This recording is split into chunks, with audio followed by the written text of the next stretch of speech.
Christ ne reconnaît pas ces églises chrétiennes, bâtiments. Il reconnaît ses brebis et les appelle par leur nom. Frères et sœurs en Christ, il faut comprendre que les églises établies autorisées par l'État sont des églises de Babylone.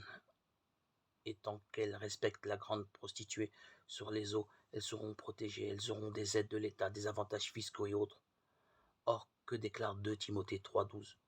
Or, tous ceux qui veulent vivre pieusement en Jésus-Christ seront persécutés.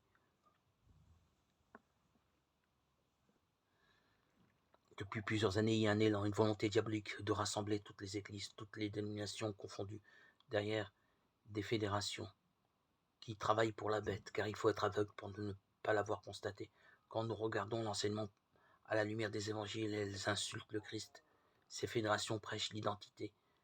Or, la Bible nous parle de l'identité en Christ, de la nouvelle naissance, et non de l'identité de ces fédérations. Ces enseignements visent à ramener par tous les moyens les âmes aux pieds de leur doctrine. Ainsi, de nombreux pasteurs se sont déjà déplacés pour faire la révérence et reconnaître cette doctrine. Plus de 80% des églises chrétiennes se sont déjà alliées avec la doctrine protestante, crachant ainsi sur l'exemple qu'a voulu nous donner l'évangile de Jésus-Christ.